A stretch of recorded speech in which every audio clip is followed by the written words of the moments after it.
સરળ digital education સરળ ગણિત ધોરણ 9 ચેપ્ટર 1 સંખ્યા પદ્ધતિ. આપણે નવી પદ્ધતિ કે વિડીયો દરેક મુદ્દાના નાના નાના વિડીયો તમને મોકલવામાં આવશે. એના પરથી સમજીને તમારે ગણતરી કરવા પ્રયત્ન કરવાનો છે. એ પૈકીનું પહેલું ચેપ્ટર સંખ્યા પદ્ધતિ. એમાં પહેલો વિડીયો છે સંખ્યા ગણ. પહેલો વિડીયો છે સંખ્યા ગણ. કઈ રીતે આપણે જોઈએ કે એ સંખ્યા ગણ તમને પહેલા અને બીજા બે વિડીયોમાં અલગ અલગ રીતે સમજાવેલ છે. તો મોટા કાગળમાં તમારી રીતે એને દોરી જવો, ગણી જવો. આપણે જાણીએ છીએ સંખ્યા ગણ પહેલી પદ્ધતિ સંખ્યા રેખા. શૂન્ય, શૂન્યની જમણી બાજુએ ધન પૂર્ણાંકો અનંત સુધી, શૂન્યની ડાબી બાજુએ ઋણ પૂર્ણાંકો અનંત સુધી, અને પૂર્ણાંકોની વચ્ચે આવેલા છે અપૂર્ણાંકો. તો આપણે સંખ્યાગણ કઈ રીતે, તો કે પહેલું શૂન્યની જમણી બાજુએ ધન પૂર્ણાંકો છે. ક્યાંથી? 1, 2, 3, 4 થી અનંત સુધી. તો એ ધન પૂર્ણાંકોને આપણે કહીશું પ્રાકૃતિક સંખ્યા. એની સાઇન છે capital N. 1, 2, 3, 4 dot dot dot અનંત સુધીની સંખ્યાઓ ધન પૂર્ણાંકને આપણે કહીશું પ્રાકૃતિક સંખ્યા. કે ભાઈ પ્રાકૃતિક સંખ્યાનો સંજ્ઞા છે એન. 1, 2, 3 ડોટ ડોટ ડોટ અનંત બતાવવા માટે 3 ટપકા, અનંત બતાવવા માટે 3 ટપકા ધન પૂર્ણાંકો. જ્યાં જરૂર પડે ત્યાં વિડીયો થંભાવી પહેલાં 1, 2, 3 વાર વિડીયો આખું જોઈ લો કઈ રીતે છે. ત્યાર પછી તમે જ્યારે ચોપડામાં કે કાગળમાં આને બનાવો આખો ચાર્ટ, તો જરૂર પડે ત્યાં વિડીયો થંભાવજો. હવે આપણે જોઈએ એના પછીનું કે ભાઈ શૂન્યથી ધન પૂર્ણાંકો બાજુ અનંત શું કહેવાય? શૂન્યથી માંડી ધન પૂર્ણાંકો બાજુ અનંત શું કહેવાય? તો કે એને કહેવાશે પૂર્ણ સંખ્યા ડબલ્યુ.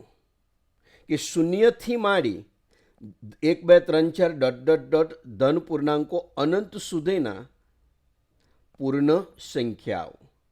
કે ભાઈ શૂન્ય વત્તા ધન પૂર્ણાંક. તો કે પૂર્ણ સંખ્યા ડબલ્યુ. તો એમાં નવું શું આવ્યું અગાઉ કરતા? શૂન્ય. 1, 2, 3 અનંત. શૂન્ય અને ધન પૂર્ણાંકો અનંત સુધી, એટલે કે 0 વત્તા પ્રાકૃતિક સંખ્યાઓ મળીને શું? પૂર્ણ સંખ્યા.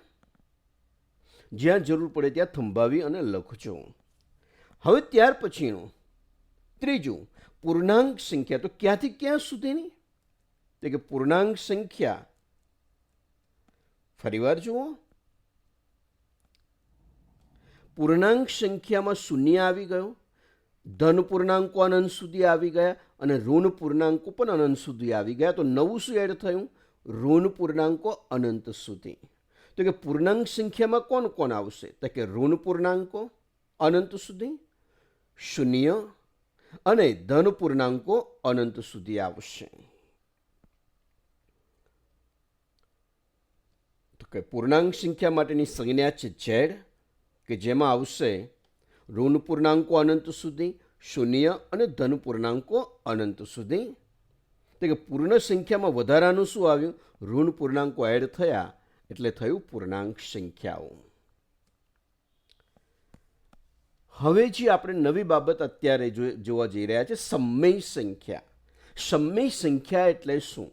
કે બધી જ પૂર્ણાંક અને અપૂર્ણાંક સંખ્યાઓ, શોર્ટમાં એકદમ ટૂંકમાં બધી જ પૂર્ણાંક અને અપૂર્ણાંક સંખ્યાઓ એટલે કે સમય સંખ્યા. કઈ રીતે આપણે જોઈએ કે P/Q સ્વરૂપની સંખ્યા. P/Q એટલે છેદ અને અંશ. તો કે -2/5 અપૂર્ણાંક સંખ્યા, +2/5 અપૂર્ણાંક સંખ્યા, 22/7 P/Q ના સ્વરૂપમાં, અને 4નું વર્ગમૂળ બરાબર 2. તો કે 2ને પણ સમય સંખ્યા કહેવાય. તો કે છેદ અને અંશથી કઈ રીતે બતાવાય? તો એટલે કે 2/, કશું નથી માટે 1. તો એ પણ શું થઈ? સમમેય સંખ્યા થઈ. હવે સમમેય સંખ્યામાં શેનો સમાવેશ થાય? તો કે શાંત દશાંશ. શાંત દશાંશ એટલે પોઈન્ટ પછી અમુક નિર્ધારિત દશાંશ હોય કે 0.2 પોઈન્ટ પછી એક જ છે, -0.2 પોઈન્ટ પછી એક જ છે. આમાં ધન અને ઋણ બંને આવી જશે. 2.225 તો પોઈન્ટ પછી 3 જ દશાંશ એટલે નિર્ધારિત દશાંશ હોય. 5/8 બરાબર 0.62 પોઈન્ટ પછી 2 જ આંકડા છે, 2 જ દશાંશ છે. તો કે નિર્ધારિત દશાંશ હોય એને કહીશું શાંત દશાંશ. અનંત આવૃત દશાંશ. અનંત આવૃત દશાંશ એટલે પોઈન્ટ પછી અનંત સુધી ભાગાકાર કરો એટલે રકમ આવ્યા જ કરે, પરંતુ જો અહીંયા પોઈન્ટ પછી 234 એકવાર આવ્યા, ફરી 234 રિપીટ થયા, ફરી 234 રિપીટ થયા, તો ફરીવાર રિપીટ કરવાની તમારે જરૂર નથી. તો એને આ રીતે લખી શકાય 2.234 બાર. 2.234 બાર. તો ઉપર જે બારની નિશાની કરે છે તો એ એવું દર્શાવે છે કે આ 234 અનંત વખત રિપીટ થાય છે, પુનરાવર્તિત થાય છે. 234 ઉપરની લીટી એ બતાવે છે કે 234 પાછળ દશાંશ અનંત વખત પુનરાવર્તિત થાય છે. તો સમમેય સંખ્યા સાદી રીતે આપણે યાદ રાખીએ તો બધી પૂર્ણાંક. પૂર્ણાંક એટલે ઋણ, ધન અને શૂન્ય. શૂન્ય પણ સમમેય સંખ્યા કહેવાય. છેદમાં કશું ના એટલે છેદમાં 1 1 1 1 મૂકીને કે ભાઈ -4/1, -3/1, -2/1, -1/1, 1/1, 2/1, 3/1, 4/1 એવી રીતે અનંત 0/1. અને આ ઉપરાંતની અપૂર્ણાંક સંખ્યા કે જેને આપણે છેદ અને અંશ દ્વારા બતાવીએ તે કે શાંત દશાંશ અને અનંત આવૃત દશાંશ ભાગાકાર કરતા મળે છેદ અને અંશનો. તો એ સંખ્યાઓને કહેવાશે સમમેય સંખ્યા. એની સંજ્ઞા છે ક્યુ, કેપિટલ ક્યુ. કે ભાઈ સમમેય સંખ્યા ક્યુમાં કોનો સમાવેશ થાય? તો કે ઋણ પૂર્ણાંક, શૂન્ય, ધન પૂર્ણાંક વત્તા શાંત દશાંશ અને વત્તા અનંત આવૃત દશાંશનો સમાવેશ થાય છે. તો કે ઋણ પૂર્ણાંક, શૂન્ય, ધન પૂર્ણાંક વત્તા P/Q સ્વરૂપની સંખ્યા છેદ અને અંશ. હવે છેદ અને અંશ માટે શું કહ્યું છે? P belongs to Z. Z એટલે કે P પૂર્ણાંક હોઈ શકે. P શું હોઈ શકે?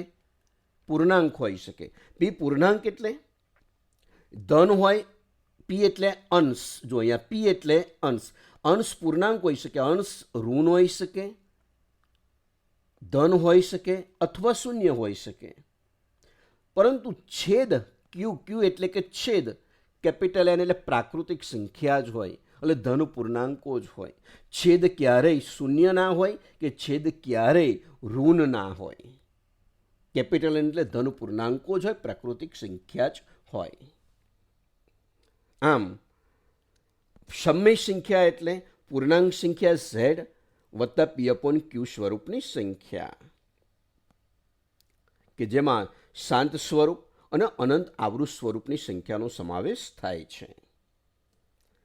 હવે આપણે જોઈએ અસમમેય સંખ્યા. કે ભાઈ અસમમેય સંખ્યાની સંજ્ઞા છે P કે જેનું સ્વરૂપ અનંત અનાવૃત હોય. તો કે 2નું વર્ગમૂળ કરીએ એટલે પાછળ કોઈ પણ આંકડાને રિપીટ થયા વિના પાછળ સંખ્યાઓ આવ્યા જ કરે. રિપીટ થયા વિના એટલે કઈ રીતે?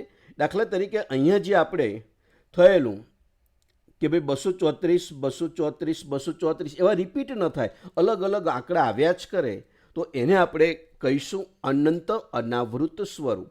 √2 2નું વર્ગમૂળ કરો એટલે પાછળ આંકડા આવ્યા જ કરે, કોઈ ગ્રુપ રિપીટ ન થાય, તો એને કહેવાશે અનંત અનાવૃત સ્વરૂપવાળી સંખ્યાઓને અસમમેય સંખ્યા.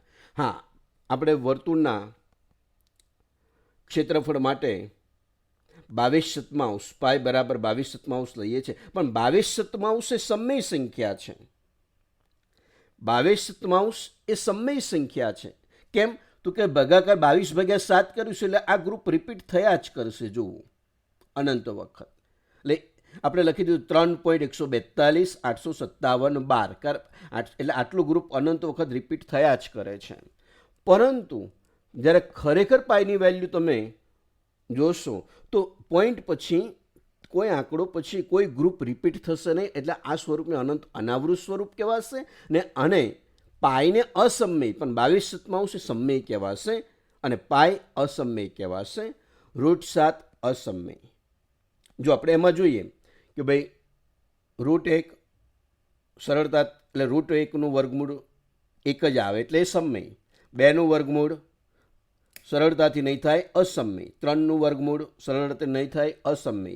4નું વર્ગમૂળ બરાબર 2 માટે 4નું વર્ગમૂળ બરાબર 2 એટલે 2/1 એટલે એ સમય કહેવાય. પણ 5નું વર્ગમૂળ એ સરળતાથી નહીં થાય આપણે તો અનંત અનાવૃત સ્વરૂપ મળશે એટલે અસમય. √7 અસમય. તો √2 પાઈ અસમય સંખ્યાઓ. સંખ્યા રેખા પર આપણે જોઈએ કે ભાઈ √2ની કિંમત 1.41 એટલે 1 અને 2ની વચ્ચે મળશે. પાઈની કિંમત 3.14 3 અને 4ની વચ્ચે મળશે એટલે સંખ્યા રેખા પર દર્શાવીએ તો √2 પાઈ વગેરે. એટલે અસમય સંખ્યા એની સંજ્ઞા પી કે જે અનંત અનાવૃત સ્વરૂપને √2 કરશો એટલે આ રીતે અનંત સુધી આંકડાઓ આવશે જ. √3 કરશો એટલે અનંત સુધી આંકડાઓ આવશે જ.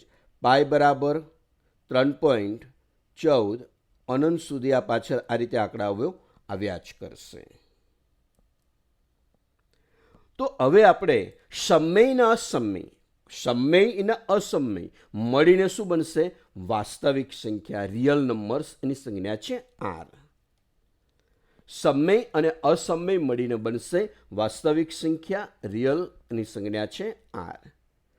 તો આ તમને સાથે પીડીએફમાં મોકલેલ છે અથવા અહીંયા વિડીયો થંભાવી આખો ચાર્ટ તૈયાર ખાસ કરશું. એટલે વાસ્તવિક સંખ્યા એટલે સમય અને અસમય સંખ્યાઓ મળીને શું બનશે? વાસ્તવિક સંખ્યા. હવે બીજી રીતે આપણે જોઈ લઈએ.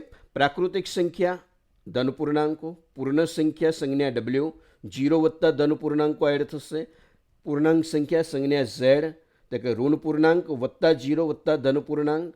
સમય સંખ્યા ક્યુ, P/Q સ્વરૂપની વત્તા ઋણ પૂર્ણાંક 0 અને ધન પૂર્ણાંકો. અને અસમય સંખ્યાઓ અનંત અનાવૃત સ્વરૂપની. અને સમય અને અસમય મળીને વાસ્તવિક સંખ્યા. આ પણ ટેબલ તમારે બનાવવાનું છે એટલે જરૂર પડે ત્યાં વિડીયો થંભાવી આ ટેબલ બનાવી દેશો.